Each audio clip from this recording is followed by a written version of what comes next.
자, 주님께서 오늘도 우리에게 새날을 허락해 주셨습니다. 오늘 나오신 여러분들 주님의 이름으로 환영합니다. 우리 같이 찬송가 84장 우리 같이 찬송하겠습니다. 84장입니다. 온 세상이 캄캄하여서 84장입니다.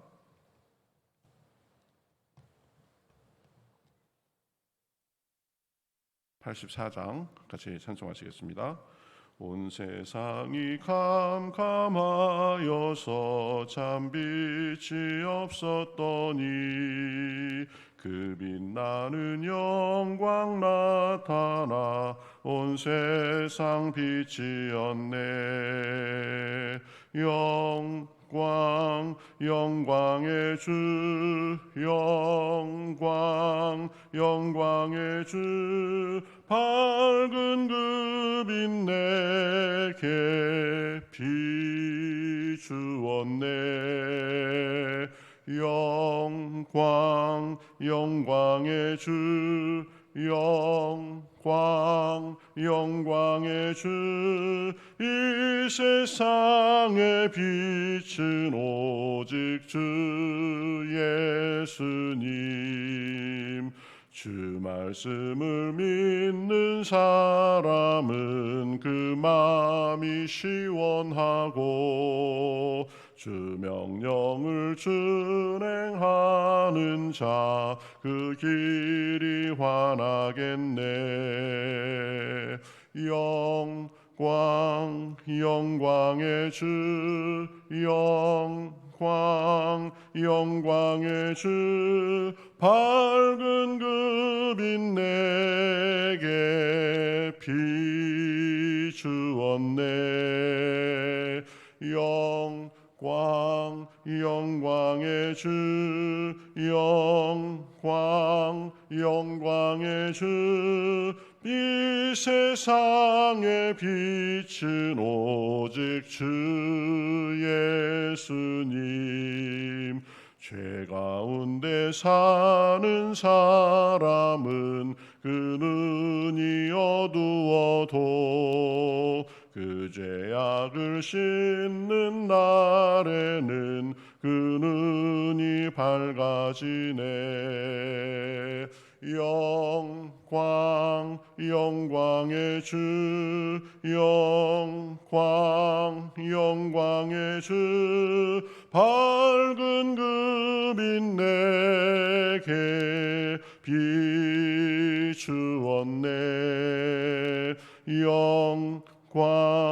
영광의 주,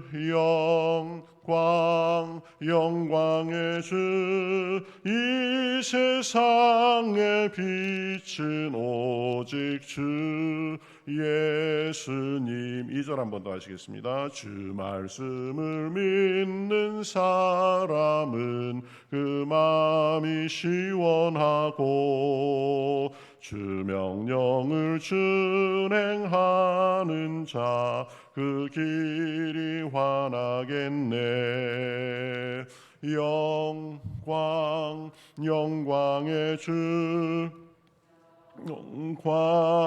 영광의 주, 밝은 그 빛 내게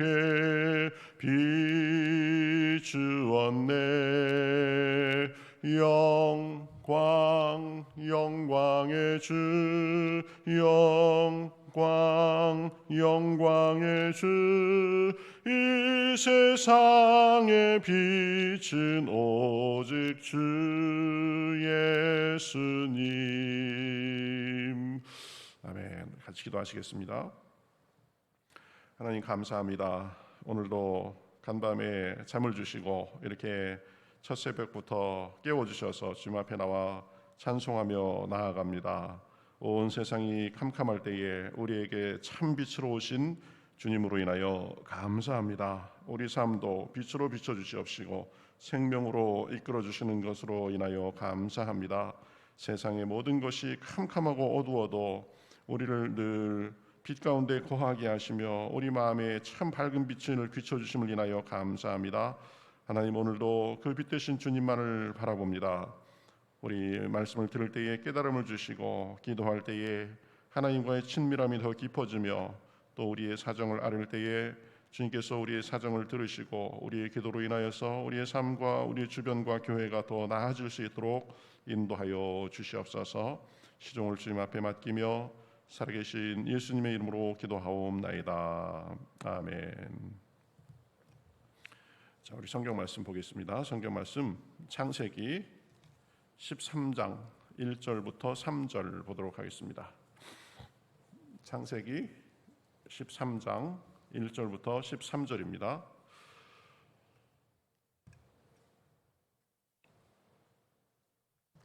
창세기 13장 1절부터 13절.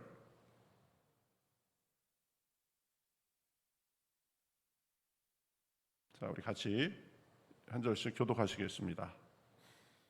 아브라함이 애굽에서 나와 그의 아내와 모든 소유와 롯과 함께 네겝으로 올라가니 아브라함에게 가축과 은과 금이 풍부하였더라.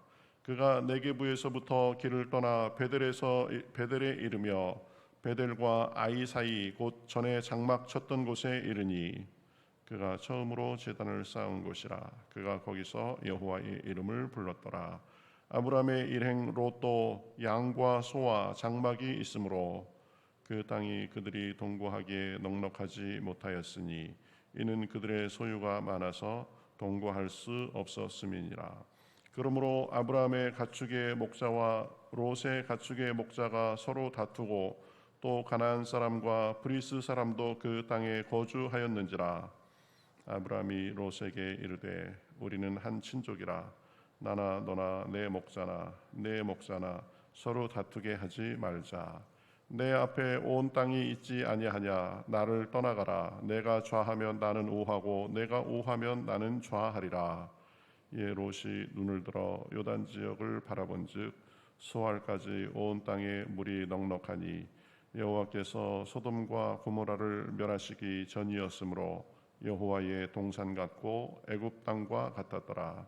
그러므로 롯이 요단 온 지역을 택하고 동으로 옮기니 그들이 서로 떠난지라. 아브라함은 가나안 땅에 거주하였고 롯은 그 지역의 도시들에 머무르며 그 장막을 옮겨 소돔까지 이르렀더라. 같이 읽겠습니다. 소돔 사람은 여호와 앞에 악하며 큰 죄인이었더라. 아멘. 자, 우리 어제부터 모세 오경 우리 읽기 시작했죠. 하루에 7장씩 읽으면은 그러면 우리 27일 4주 하루 빠진 기간 동안 다 읽을 수 있습니다. 그래서 연말 연시 우리 말씀을 읽으면서 우리가 보내고 맞이하자 이랬습니다. 여러분 다 잘 읽고 계시죠? 네. 그리고 오후 1시에 하는 111 기도 이것도 잠깐이지만 우리 삶의 중간에 한번 하나님께 우리의 그 마음의 맹무새를 가다듬고 또 우리의 영적인 부분을 주님 앞에 아뢰고 이런 겁니다. 그래서 이런 부분들이 잘 지켜지기를 바라겠고요. 우리 시편을 계속 봤었는데 시편이 오늘 80편 할 차례입니다. 하다 보니까 벌써 이제 반을 넘어서 이렇게 반환점을 돌아왔는데 시편 우리 보다 보니까 좀 시편만 계속 보니까 또 반복되는 면도 많이 있고 그래서 조금 실증이 날 만도 하고 한데 또 이렇게 그 모세 오경을 우리 읽으면서 그 읽는 내용 중에 우리가 또 같이 말씀을 생각하면 새롭기도 하고 또 말씀을 읽는데도 좀 동기부여도 되겠다 싶어가지고 우리 성경 통독 기간에는 그 통독 진도에 맞춰서 그렇게 그 본문 중에 하나 택해가지고 말씀을 생각하려고 합니다. 오늘 읽는 범위가 8장 창세기 8장부터 14장까지죠. 그래서 오늘 읽으시면서 여러분 이 말씀을 대하게 될 텐데요. 13장 1절부터 13절까지 이것은 아브라함과 롯이 이제 서로 헤어지는 그런 장면을 그리고 있습니다. 아브라함이 하나님의 명령을 받아가지고 하란 땅에 한참 머무르다가 거기에서 가나안 땅으로 내려왔는데 마침 가나안 땅에 기근이 들어가지고 애굽으로 잠시 내려갔었죠. 그래서 애굽으로 내려가면서 바로 왕이 자기 아름다운 아내를 보고 혹시 자기를 죽일까봐 자기 아내를 누이라고 해가지고 뺏겼다가, 그렇지만 하나님께서 개입해 주셔가지고 아무 연고 없이 오히려 이 사람은 하나님이 함께 하시는 사람이구나라는 그런 증거를 얻고 다시 이제 가나안 땅으로 올라오면서 네게브를 지나서 베델에서 있었던 일입니다. 네게브는 그 이스라엘의 남부 사막 지역을 말합니다. 굉장히 넓은 사막 지역이에요. 그래서 이스라엘 남부와 그 다음에 애굽으로 가는 길 그쪽 일대를 이제 네게브, 그래서 네게브라는 말이 나오면 여기는 사막 지역이구나 이렇게 생각하면 되겠습니다. 그래서 1절에 보면 아브람이 애굽에서 그와 그의 아내와 모든 소유와 롯과 함께 네게브로 올라가니, 이제 애굽이 남쪽이니까 네게브로 쭉 북쪽을 향해서 올라간 거죠.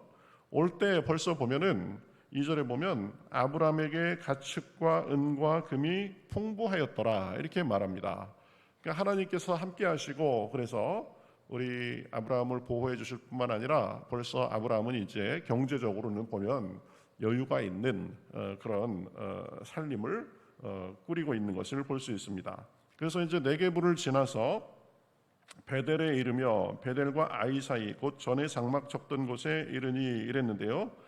베델과 아이 사이 그랬는데, 베델과 아이는 지금 그 예루살렘에서 보면 조금 더 위쪽에 위치한 그런 도시입니다. 그래서 아마 예루살렘에서 한 20-30km 위 정도에 있는 그 어디쯤에 이제 장막을 치고 그곳에서 이제 일이 생깁니다. 뭐냐면 조카 롯과 이 아브라함의 종들 사이에 분쟁이 생깁니다. 그래서 그 땅이 서로의 그 양과 소가 많이 있어가지고 이 양과 같이 소를 같이 치기에 넉넉지 않아서 이제 분쟁이 생기는 거죠. 또 그 사람들의 양과 소만 있었던 것이 아니라 보면 거기에 있던 가나안 사람들, 또 다른 브리스 사람, 이런 사람들이 있어가지고 그 땅이 넉넉지 않게 됩니다. 그래서 보면 이렇게 6절에 보면 그 땅이 그들이 동거하기에 넉넉하지 못하였으니 이는 그들의 소유가 많아서 동거할 수 없었습니다. 그러므로 아브라함의 가축의 목자와 롯의 가축의 목자가 서로 다투고 이렇게 말합니다. 그러니까 영역 싸움이 시작된 거죠. 더 좋은 땅, 또 우리가 여기서 먹이고 있는데 너희가 왜 오냐, 뭐 이런 식으로 지금 그것이 문제가 생긴 것입니다. 그러니까 아브라함이 이제 종들 사이에 그런 문제가 있다라는 것을 알아차린 것 같아요. 그래서 아브라함이 제안하죠. 보면 8절에 보면 아브라함이 롯에게 이르되 우리는 한 친족이라 나나 너나 내 목자나 서로 다투게 하지 말자. 보면 참 아브라함은 이 면모가 굉장히 좋은 사람입니다. 다툼이 있다라는 것을 보고 그것을 묵인하거나 또 그 다툼에서 더 좋은 위치를 차지하고자 뭐 뒤로 머리를 쓸 수도 있었겠죠. 그런데 그렇게 하지 않았습니다. 다툼보다는 화평을 추구한 그런 사람이죠. 다툼이라는 그 현실을 타개하려는 적극적인 노력을 한 사람입니다.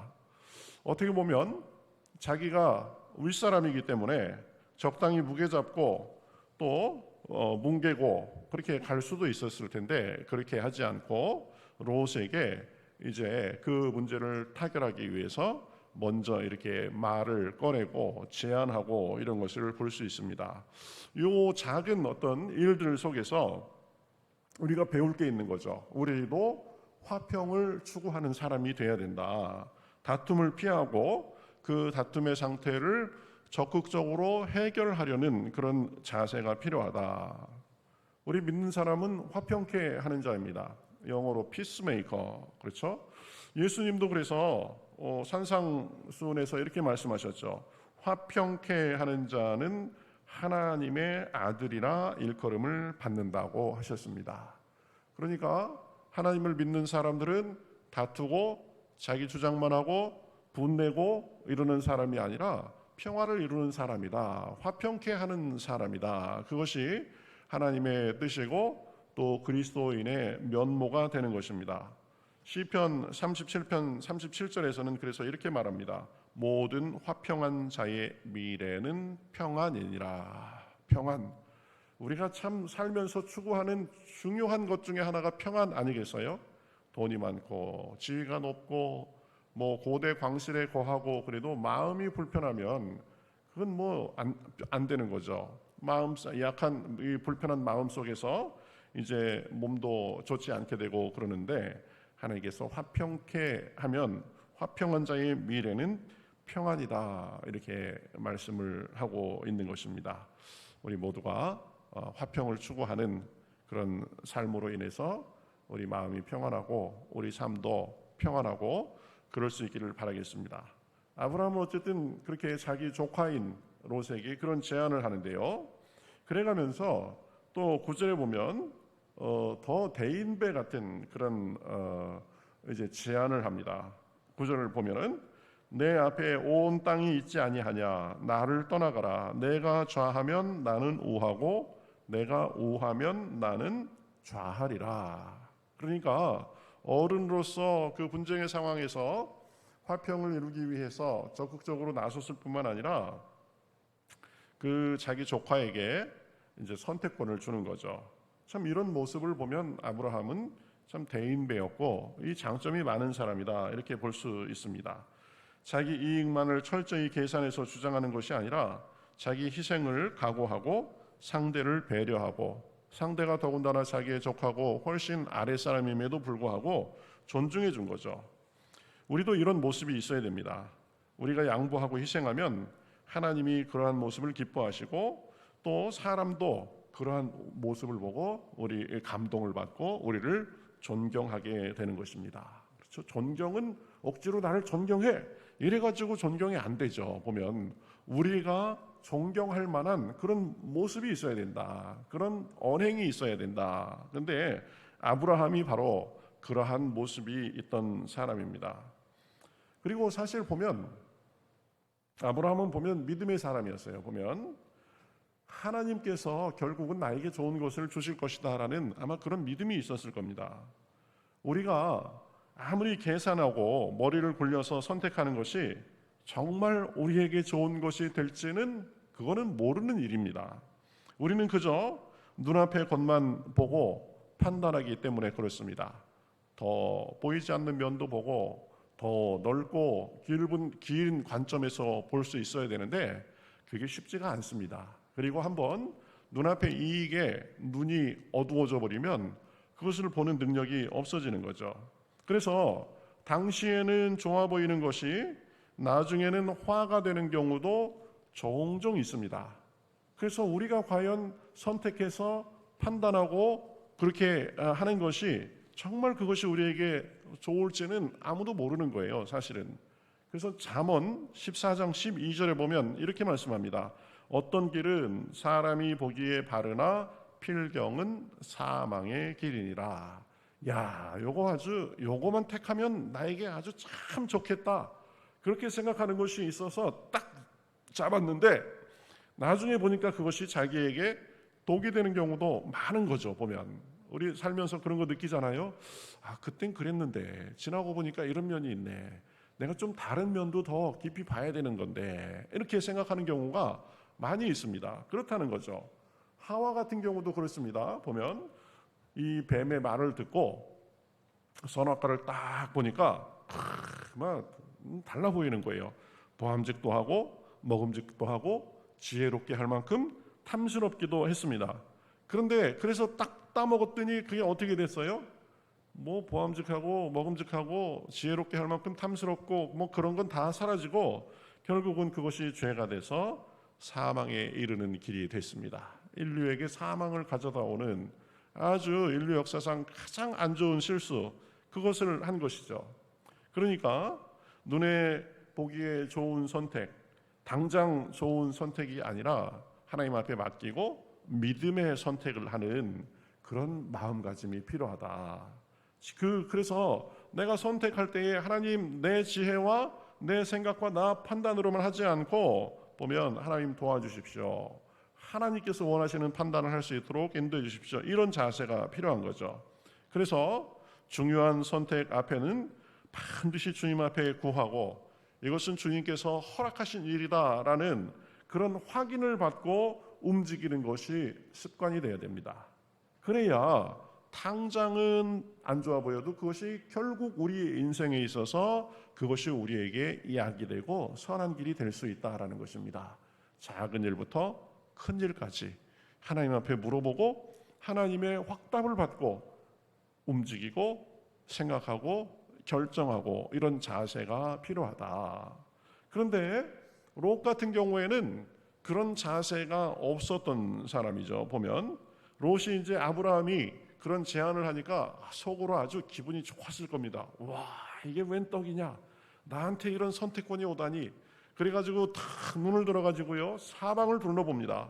10절에 보면 이에 롯이 눈을 들어 요단 지역을 바라본즉 소알까지 온 땅에 물이 넉넉하니 여호와께서 소돔과 고모라를 멸하시기 전이었으므로 여호와의 동산 같고 애굽 땅과 같았더라. 눈을 탁 들어보니까 요단 그 동편의 요단 지역이 너무 좋은 겁니다. 보면 얼마나 좋은지 여호와의 동산 같고 애굽 땅과 같았더라 이렇게 말하는데요. 여러분 여호와의 동산은 어디예요? 에덴 동산이죠. 에덴 동산. 에덴 동산은 완벽한 곳이잖아요. 그 정도로 좋아 보였다라는 것입니다. 또 보면 애굽 땅과 같았더라 그랬는데 여기서 애굽 땅은 아마 애굽 나일강 하구 지역인 나일강 삼각주 아마 여기를 말할 겁니다. 이집트의 문화와 문명이 거기에서 제일 번성했죠. 이집트의 문명, 피라미드 이런 것은 나일강이 준 선물이다라는 그렇게 말을 합니다. 나일강이 쭉 흘러오면서 보면 그리고 주기적으로 범람해가지고 그 좋은 것들을 다 이 사방에 퍼뜨려 주는 거죠. 그러니까 이 나일강 삼각주 지역에 있는 땅은 아주 비옥하고 옥토였습니다. 그래서 그런 걸 얘기하는 거죠. 그래서 이 소돔과 고모라가 이 롯의 눈에 보기에는 여호와의 동산 같고 애굽 땅과 같았더라. 그런데 롯은 이 치명적인 약점이 뭐였냐면 자기가 보기에 눈으로 보기에 일단 지금 당장 계산하기에 좋은 것으로만 선택했습니다. 롯이 놓친 것이 있었는데요. 무엇이냐면 13절 보세요. 13절 소돔 사람은 여호와 앞에 악하며 큰 죄인이었더라 이렇게 말하고 있습니다. 그러니까 뭐예요? 눈에 보고 땅은 눈에 보기에 그리고 땅은 좋았는데 거기 사는 사람들이 형편없는 사람들이었습니다.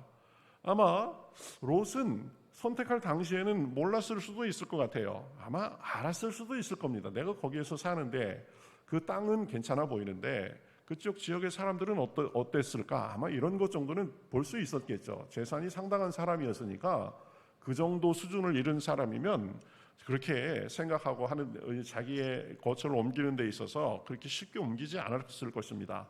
혹시 몰랐다고 해도 살아가면서 보니까 여기가 땅은 좋은데 이 사람들이 영 안 좋은 사람이네. 아마 이런 것들을 느꼈을 겁니다. 그러니까 우리의 인간적인 판단과 또 영적인 측면이 서로 충돌하는 경우가 있습니다. 그때 어떤 것을 따라야 되느냐? 당장 눈앞에 보이는 우리의 어떤 인간적인 판단, 우리의 어떤 이익 이런 것보다도 영적인 가치를 우선시할 수 있어야 되는 것입니다. 그래야 진정한 복을 누릴 수 있는 거죠. 여러분 소돔이 아무리 좋으면 뭐예요? 소돔은 곧 하나님의 심판을 받을 땅입니다. 거기가 아무리 좋아 보여도 롯은 결국 어떻게 했어요? 가진 거 거기에 다 놓고 자기 재산, 집 모든 거 다 불타는 것을 쳐다보지도 못하고 겨우 몸만 빠져나와야 되는 그런 악한 땅이었죠. 그렇죠? 우리도 영적인 기준으로 판단하고 선택하며 사실 수 있기를 바랍니다. 굉장히 중요한 거예요. 눈앞에 있는 그 이익, 그것 잠깐 취한다고 해서 그것이 나에게 계속 있을지 그건 모르는 것입니다. 그 땅이 아무리 좋아 보여도 그것이 1년 후에 2년 후에 어떻게 변할지 우리는 모르는 것입니다. 그러니까 영적인 판단 하나님의 지혜를 구하고 하나님께서 인도하시는 곳을 따라서 살아야 된다는 거죠. 그것이 가장 길고 안전한 길이 되기 때문입니다. 당장 눈에 좋아 보이고 편해 보여도 하나님이 보시기에 좋아야 진짜 좋은 것입니다. 롯은 그 소돔 땅 그쪽을 보면서 쾌재를 불렀을 것입니다. 그러나 얼마 못 가서 뼈아픈 후회를 해야 됐습니다. 아무리 뼈아프게 후회해도 더 이상 돌이킬 수 없었을 것입니다. 때늦은 후회죠. 여러분, 오늘 우리 말씀을 통해서 몇 가지를 생각해 봤습니다. 아브라함처럼 다툼의 상황 속에서 화평을 추구하는 저와 여러분이 되실 수 있기를 바랍니다. 그리고 아브라함처럼 양보하고 배려하고 그렇게 살 수 있기를 바랍니다. 아동바동 다 계산할 거 계산하고, 그래서 다 내가 따낼 거 조금이라도 손해 보면은 그것 때문에 아까워하고, 뭐 사람이기 때문에 본능은 그런 게 있죠. 그렇지만 좀 넉넉한 마음으로 양보하고 배려하고 하면, 아브라함은 뭐 자기가 택한 것이 아닌데 결국은 하나님께서 이 롯이 반대쪽을 택해가지고 그 더 좋은 땅을 갖게 된 거죠. 결과적으로는. 그렇죠. 또 하나는 롯처럼 안목의 정욕, 그저 당장 이로운 것 그것만을 따라서 판단하는 것이 아니라 믿음의 선택, 영적인 선택을 할 수 있기를 바랍니다. 기도하면서 생각하고, 기도하면서 주님의 지혜를 구하고, 큰 일이나 작은 일이나 이것은 내가 기도하고 결정한 것이다 라는 그런 확신이 있어야, 그래야 우리의 믿음도 굳건하게 자랄 수 있고 하나님이 주시는 궁극적인 좋은 길을 선택할 수 있다. 오늘도 우리가 기도할 때에 하나님께서 우리에게 아브라함의 마음을 주시고 또 영적인 선택을 하게 하심으로 인해서 오늘도 주님께서 주신 복된 날, 또 우리의 삶이, 우리의 인생이 주님께서 보시기에 궁극적으로 좋은 그런 인생, 복받은 인생이 되시기를 우리 주님의 이름으로 축복합니다. 우리 다 같이 찬송가 92장 우리 같이 찬송하겠습니다. 위에 계신 나의 친구, 92장입니다.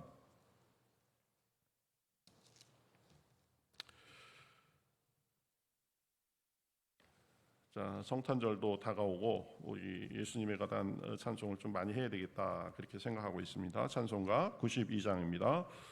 위에 계신 나의 친구, 그의 사랑 지극하다. 이는 예수 그리스도 나의 구주, 나의 친구, 사랑하는 나의 친구, 늘 가까이 계시도다. 그의 사랑 놀랍도다. 변함없는 나의 친구, 나를 위해 죽으시고 나를 구원하셨으니 기쁨으로 경배하며 찬양하리. 나의 친구, 사랑하는 나의 친구, 늘 가까이 계시도다. 그의 사랑 놀랍도다. 변함없는 나의 친구, 내 맘속에 늘 계시고 영원토록 함께하네. 가지 되어 하나 되리. 포도나무 나의 친구, 사랑하는 나의 친구, 늘 가까이 계시도다. 그의 사랑 놀랍도다. 변함없는 나의 친구. 그날이와 황금길에 그의 영광 바라보며 그의 발로 나라를 때 만나보리. 나의 친구 사랑하는 나의 친구 늘 가까이 계시도다. 그의 사랑 놀랍도다. 변함없는 나의 친구.